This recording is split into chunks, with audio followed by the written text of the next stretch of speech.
but I've actually given up coffee for a bit. Yeah.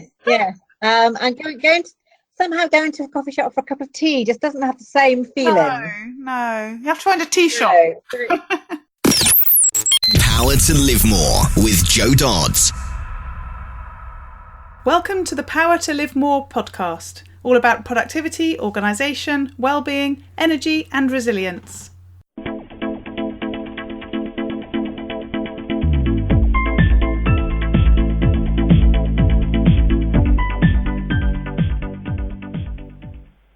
I'm Jo Dodds, and I started this show to enable interesting people to share their stories about how they use their power to live more, and by that I mean to do the stuff that they want to do more than the stuff that they need to or should do. It's about creating a life for yourself where you have the energy, health and space to be happy and fulfilled, spending your time as you'd like, whether that be at work, home or somewhere else entirely. That's your choice. Hello. My name is Ali Dodds and I'm co-presenter, and today Joe's interviewing the infamous Paula Gardner of Scarlet Thinking. Regular listeners will know of Paula. She was our guest on show number 2 all that time ago, but also gets a regular mention as she introduces us to really interesting guests for the show. Joe and Paula met via a business conference many years ago and have kept in touch ever since, meeting up intermittently to swap notes and support each other. Paula Gardner is a business psychologist and executive coach specialising in visibility.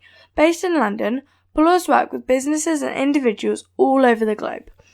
Visibility is often a subject that inspires ambivalence, and yet being visible is so crucial in today's digital, networked business climate. It inspires credibility and helps create a feeling of closeness at a distance. She's created her own leadership framework, Scarlet Thinking, designed to enhance many of the strengths of leadership. These include visibility, of course, and along with that, social connections, a sense of community, authenticity, the desire to leave a legacy, and ethical leadership. Paula also works with private clients and actively helps build their profile and visibility through press opportunities, content, and ghostwriting.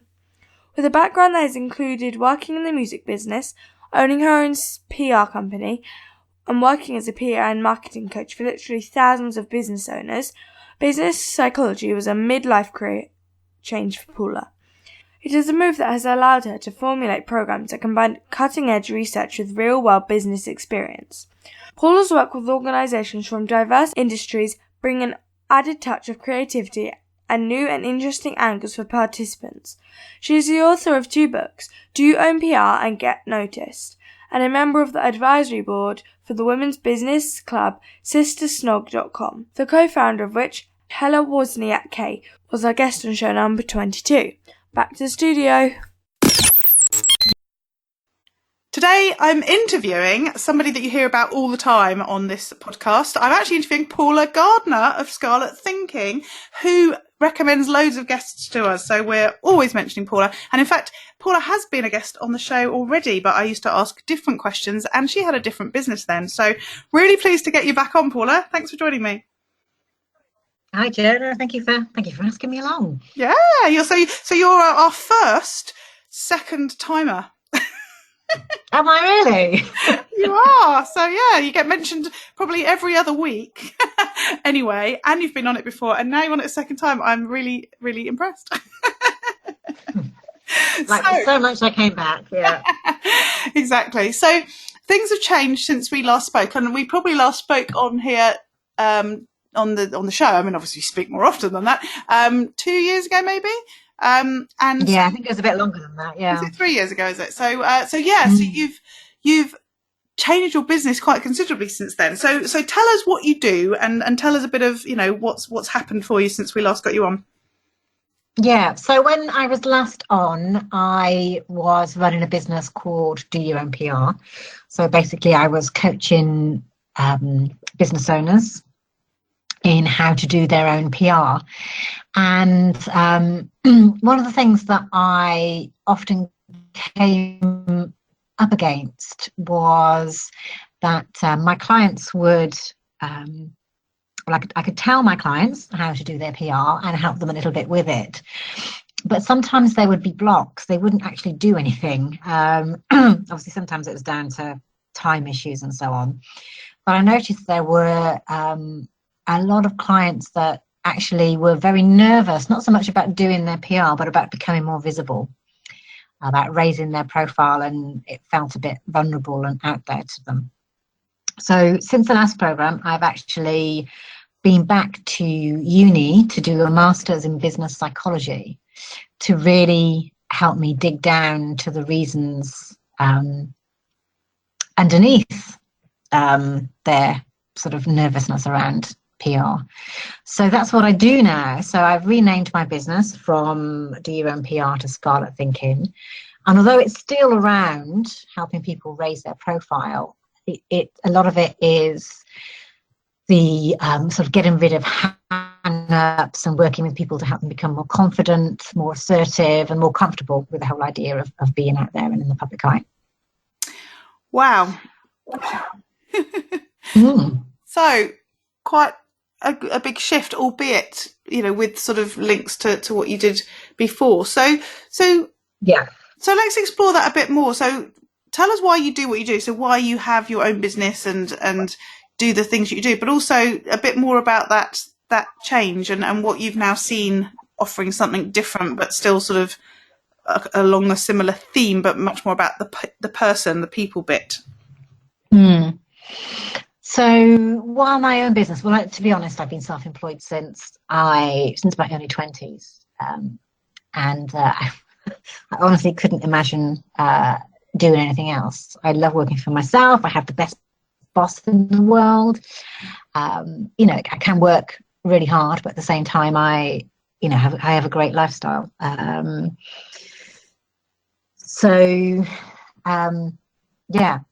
That's why I run my own business. Mm-hmm.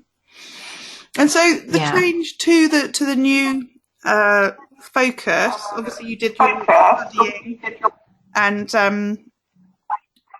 had spotted a sort of an issue, I guess, with the clients that you were working with, and you've sort of filled the gap almost with your learning as well. What are you finding different now that you're working in a different way with, I guess, similar people in some ways?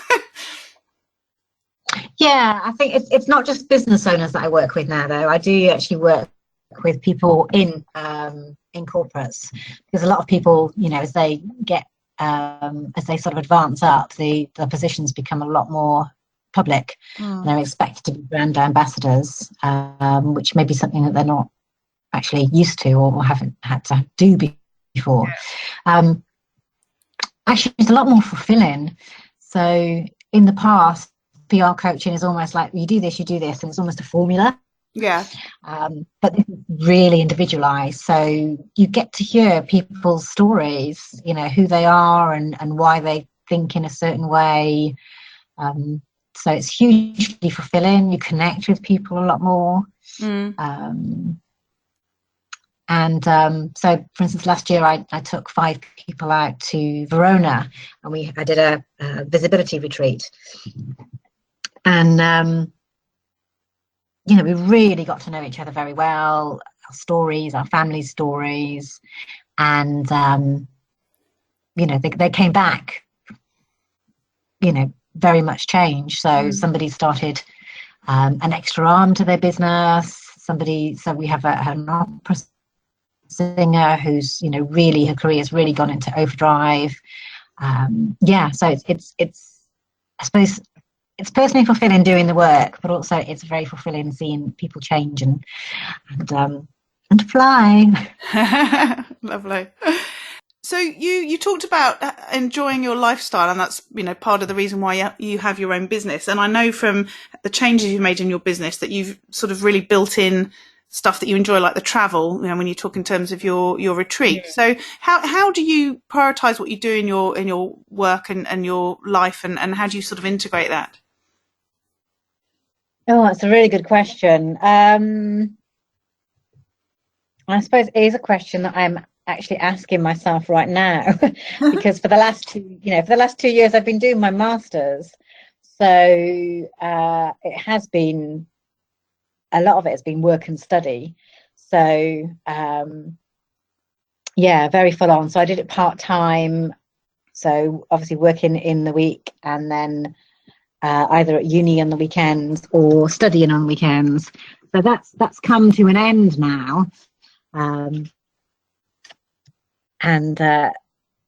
So I'm sort of having a little bit of a reshift of priorities around, and I can't say that I've actually worked it out, but bring in more social life, more rest.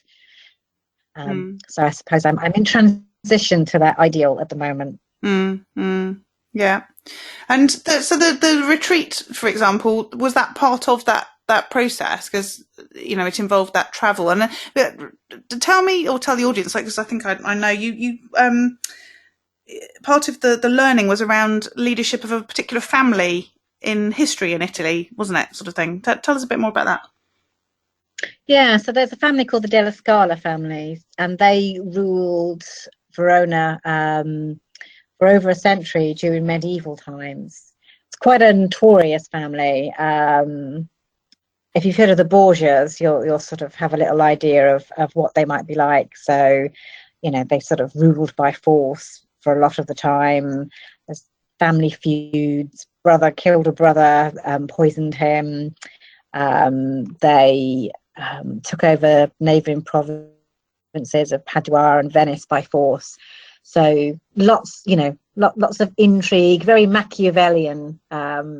Not just that family; it was that time in history.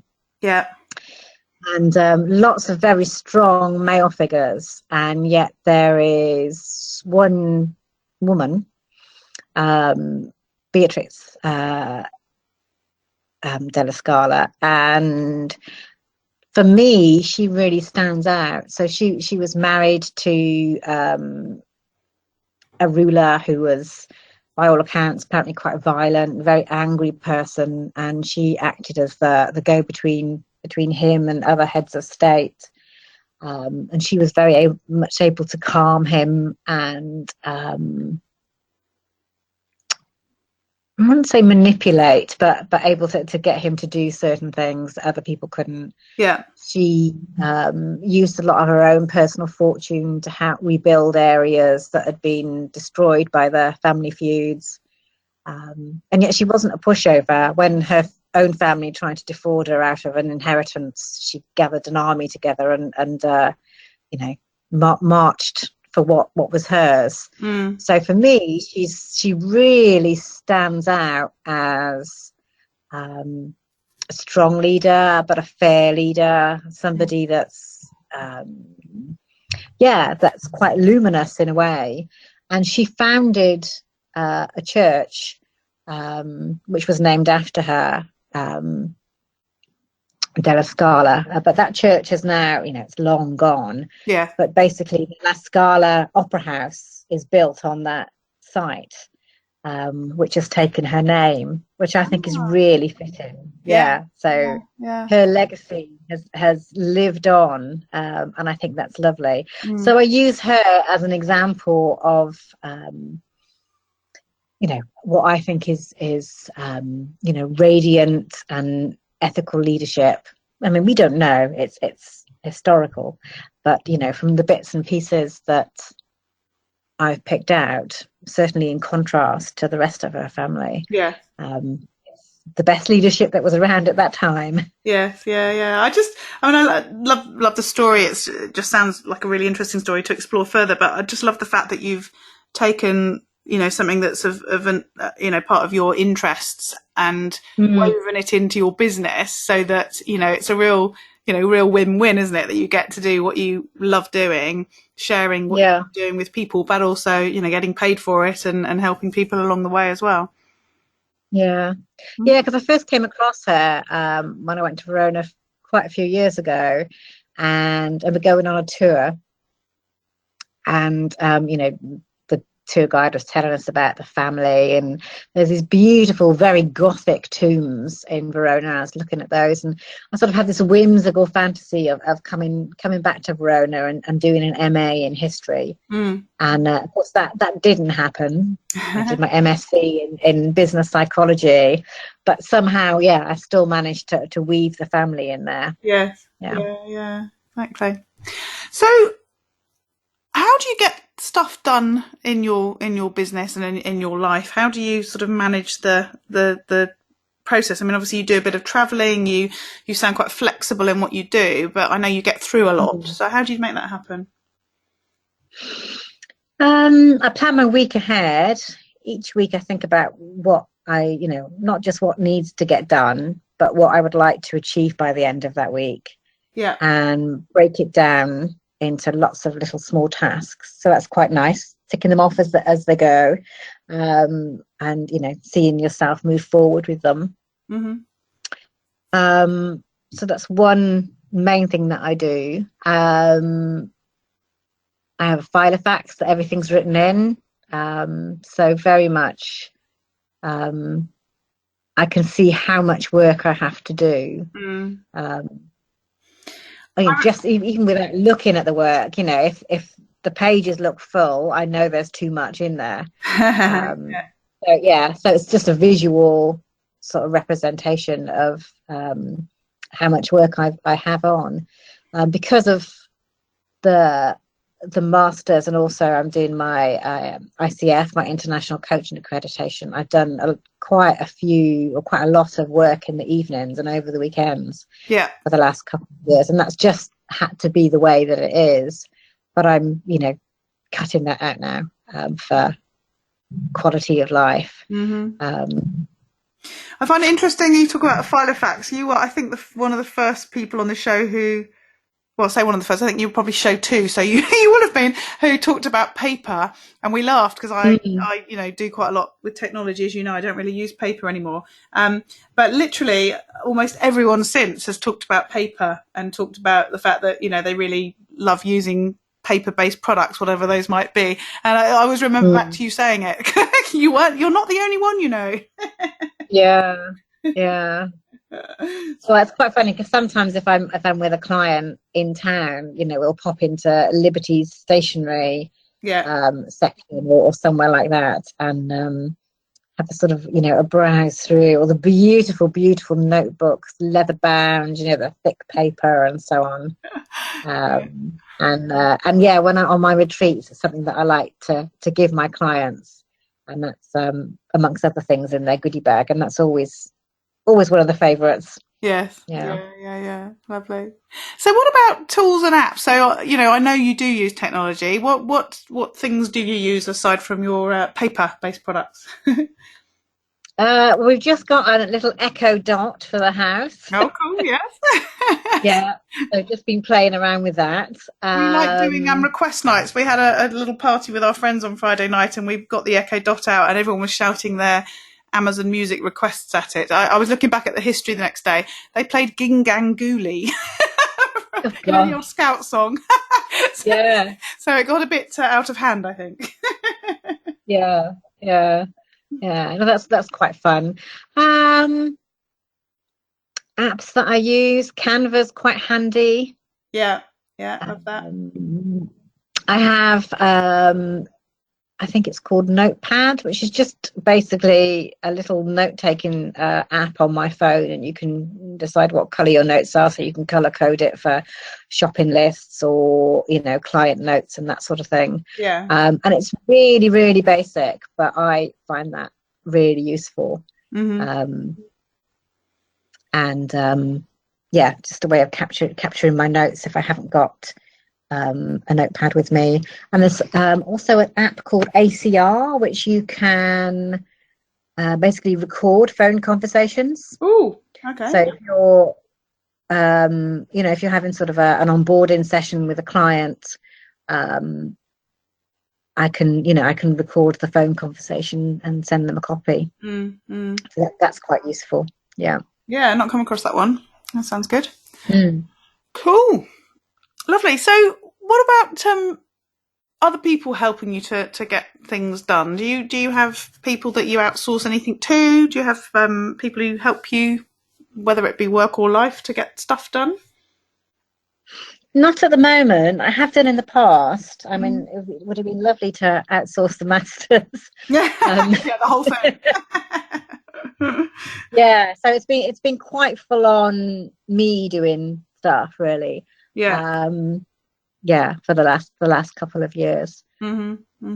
Yeah. Yeah. But in the past, when I've worked with people, a little, a little action that I found hugely useful is to record a little video if you want, to show how something is done. Yeah. Which builds up into a library of videos to get stuff done. Yeah. So rather than have them, because quite often people don't get it the first time, so rather than have to tell them again and again, there's a video showing them. So I think I found that's the most useful tip that somebody gave me. Yeah, definitely. I do that with my VA. As you say, I sort of send written instructions as well, but the videos, as you say, can really help to sort of highlight those things that it's really difficult to describe, or if you don't really yet get what you're doing, then actually seeing somebody else doing it can be much more helpful, can't it? Yeah. Yeah. Cool. So what about self-care? How do you keep yourself healthy? How do you look after yourself? I do like to build in space. That's really important for me. It's one of my top values. So it is bliss when I look in my talking about looking at the week ahead, when I look in my file of facts and see that I've got a couple of days with nothing in it, in them. And obviously I will still be doing work stuff, but it's that sort of work that requires deep thinking, and sort of work that you need, slow work, stuff that you need to think about. Or it could just be space for me just to have time to think, or to spend exercising or walking or whatever it might be. So I think just having that space for me to use it as I want is really important for me. How do you make that happen? It's sort of in practical terms. Do you block out the time at the beginning of the week, or once a month, or how does that work? I block it out. That's the first thing that I do. I've also become much better at say no to things, even things that I think, well, that'd be quite nice, but if I've got to go into town just for one thing that's quite nice and then come back out of town again, that's a whole at least half a day gone.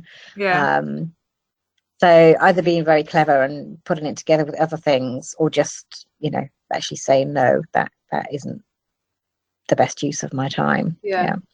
I think that's a really key sort of skill to develop, isn't it? I think there's so many reasons why we say yes to things when we should be saying no, whether that be fear of missing out, or feeling obliged, being helpful to other people, whatever those other things are. I think it's really sort of important to understand how important our time is, and as you say, that space is to us, and then work out what's getting in the way of it. And it more often than not is doing things either for other people or just because we didn't think of a way of not doing it. Yeah. And some of these things look great, great invitations, but trying to have a day when you're getting stuff done, then it something has to go. Either the work has to go, or your personal time has to go, or the little thing that you were invited to has to go. Now, do I remember from last time we spoke that you have little rituals around sitting in your garden and things like that, or was that one of our other guests? No, I do that. It may have been me, it may have been someone else, but certainly when it's nice, I like to have breakfast out of the garden and create that space around that. Yeah. I thought I remembered that. So exercise, I think you're a swimmer, aren't you? Are you still a swimmer? I swim. I like going to dance classes, try and walk as much as possible. I've recently taken to it's not very glamorous, but recently taken to carrying a shoe bag around with me so that I'm able to walk. I was thinking for extra weight, like army people put things in their backpack. I was thinking, oh, that's real commitment. But you just mean so that you've got comfortable shoes for walking. Yeah. So a pair of trainers. So, Yeah. I actually remember and I'm more motivated to walk. Yeah. Yeah. Yeah. It's interesting because I a couple of years ago started to wear fit flop shoes. So I bought some Mm. actual, summer ones, like look a bit like flip flops, but they're not. And then I've sort of followed because their range changes all the time, and I seem to just be replacing all my shoes with flip flops one way or the other. Yeah. But as much as anything else, it's because I don't have to worry. Then I can always walk because even now when I go training, I remember Googling. Can I wear Oxford shoes with a dress?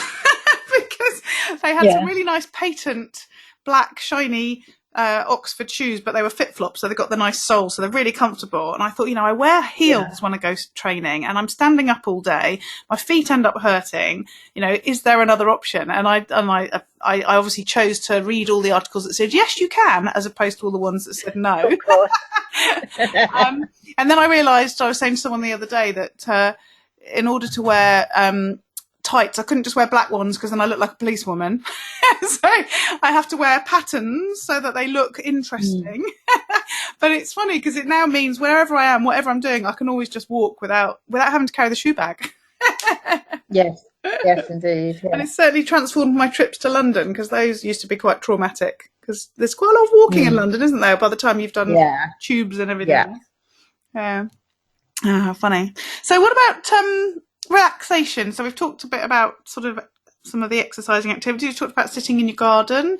You like travelling. I suppose that could count, couldn't it? But you just definitely you come across as someone who's sort of crafting your life quite carefully now around these sorts of things. Is that fair?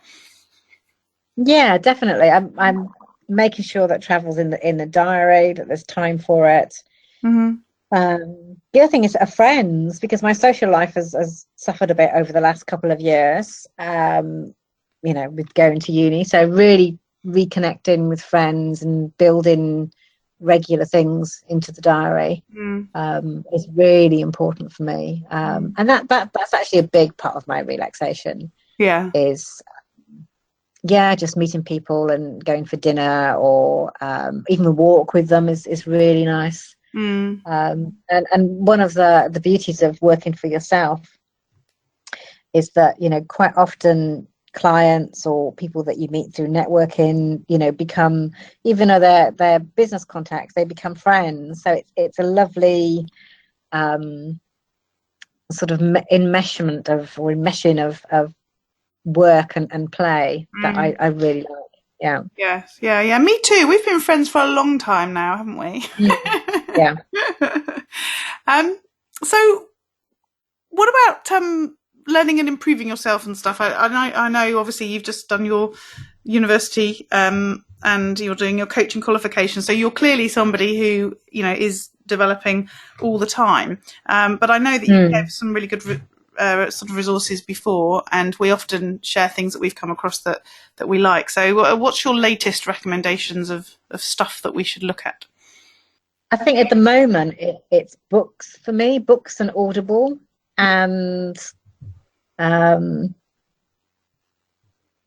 seem to have picked up this habit that when anybody mentions a book, not necessarily a non-fiction learning book, it could just as much be a novel, and they rave about it, then I go and pop it on my Amazon list. And I've come across some amazing books that way.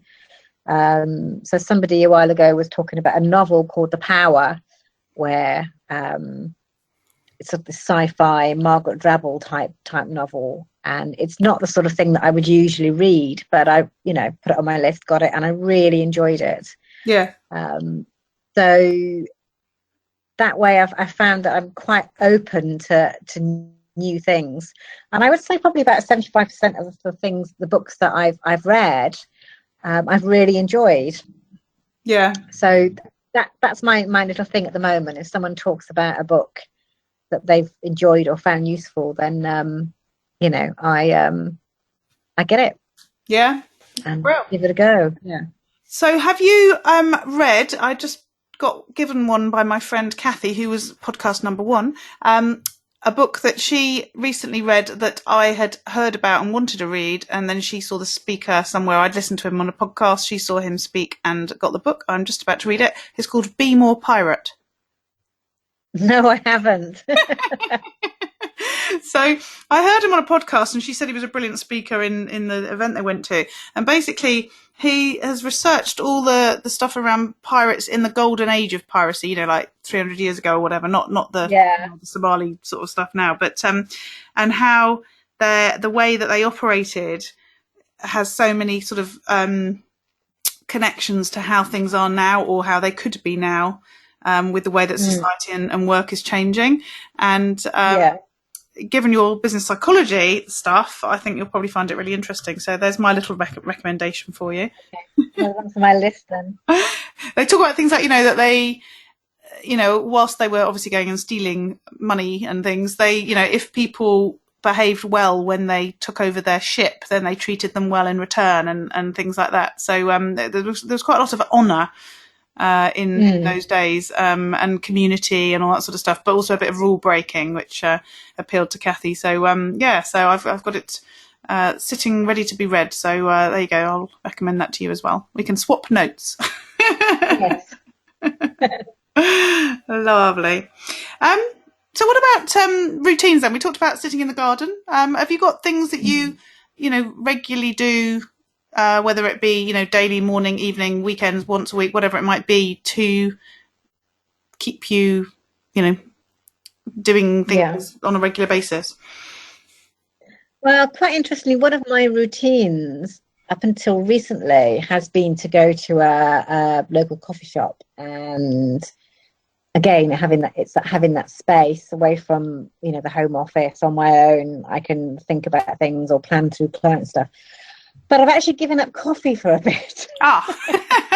Yes. And going to a coffee shop for a cup of tea just doesn't have the same feeling. No. You have to find a tea shop. Yeah. So I'm routineless on that one. So looking for a new routine. But other routines that I have, I find myself getting up earlier and earlier. I think I'm turning into my dad. And so, you know, I'm quite regularly getting up, you know, I don't know, maybe 6:30, which is much earlier than I used to get up. Yeah. And so again, having that time to either plan, or sometimes it's quite good to have that time to get on with stuff, and then a good chunk of work is done before breakfast. Yeah, you're one of these lions, aren't you? Pardon? You're one of these lions from the book The Power of When. You're one of these people who's just like, you know, oh, my day's done by 6 o'clock. I'm not even up.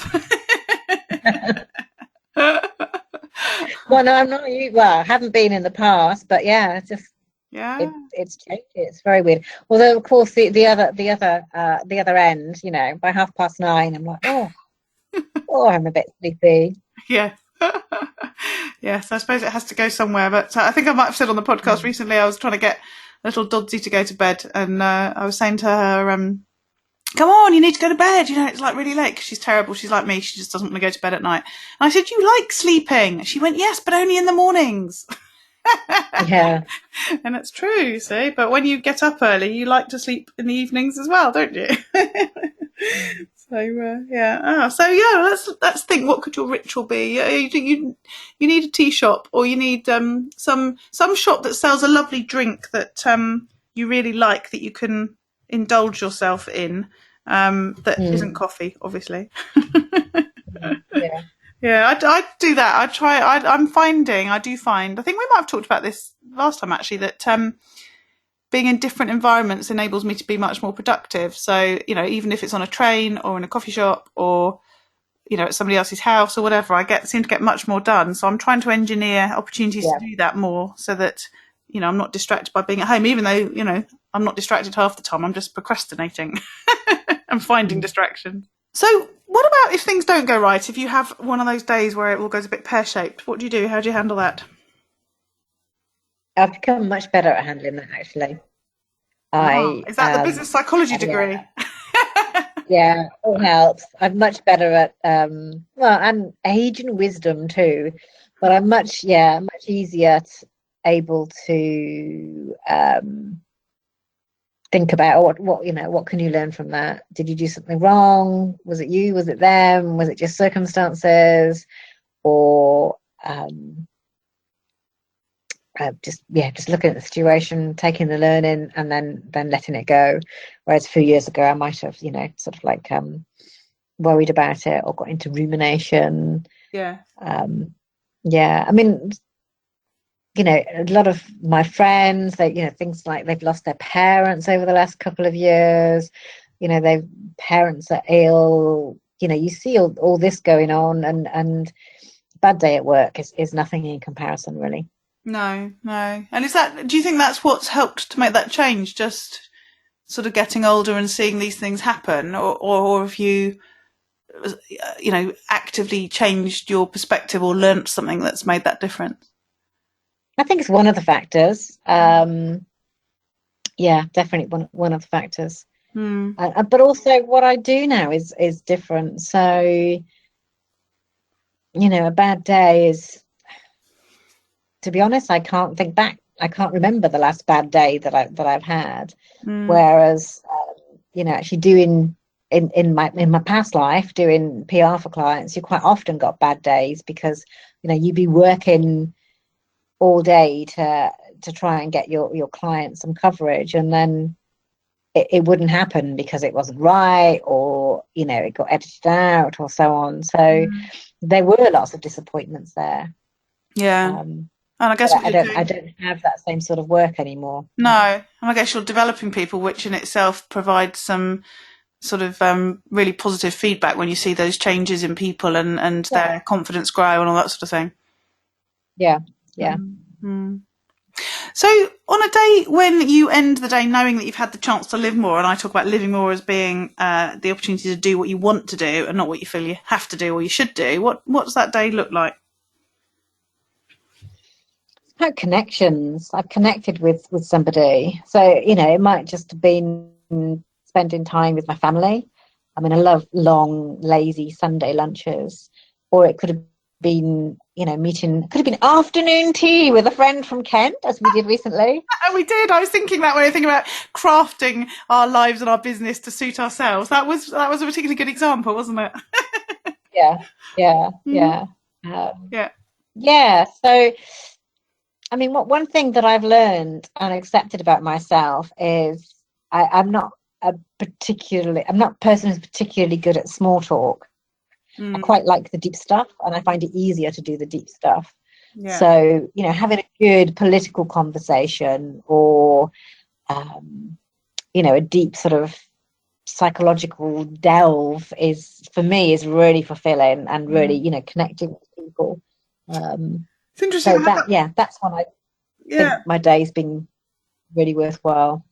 I had that very discussion just this morning about small talk, and it's funny, isn't it, how I probably wouldn't have been able to articulate that in the past, but I've realised exactly that I go to events because I said, I always sound quite introverted because I get my energy from being on my own, but then I talk a lot and I talk to people quite deeply. But I think that's what it is. It's the fact that I want that deep conversation. And if I've got to go to an event where everyone's flitting around talking about the weather, that's not anywhere near as fulfilling as you say, having those, really, I was on a trip recently with my choir, and I got talking to a guy about his grandson and his adopted sons and how it had all come about.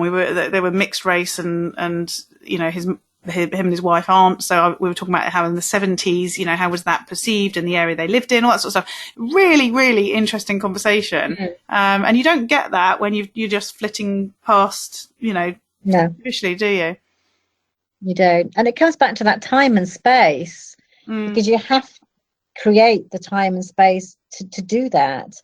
So, if you're rushing here, there and everywhere, going from one appointment to the next and shouting something as you go out of the door, you're not having those connections with people. No, exactly. Lovely. So thank you so much. We've covered different things to last time, obviously, as things have moved on, with a little a little point back to some of the consistencies, like the paper. So, Yeah.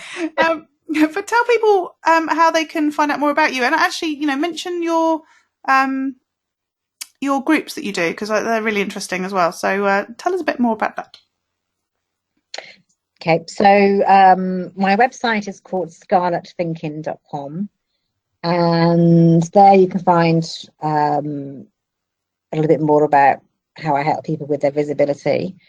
And the groups that Jo's mentioned are my mastermind groups. So I also run mastermind groups for business owners, and these are around business. This basically it's for business owners who want to be more visible. So it's around supporting business owners in that way, giving them ideas on, press that they can approach, ways to increase their press coverage, or general profile, social media, and so on. Yeah. And but as well as support, there's accountability. So basically, helping people get stuff done. Yeah. Lovely. Excellent. Well, thank you. Really appreciate you joining us. And again, thank you for all the lovely guests that you've sent us, and will hopefully continue to send us, so we can continue to give you those lovely mentions. Although we keep trying to rewrite the thank you to Paula Gardner a bit at the beginning, so it's not the same every week, So thank you. No, thank you for having me on. It's been a pleasure to talk to you. All this information is available in the show notes on the website, and if you use the link powertolivemore.com / in this case 65, you'll be able to read them. As I said last week, in September I'm starting a mastermind group all focused around reducing overwhelm, getting organised, and improving well-being. That's sort of the main thing. It's that whole thing about living more, so getting to do more of the things that you want to do. If you're interested in finding out more about that and getting involved, I have set up a waiting list, so please do get in touch, jo@jododds.com.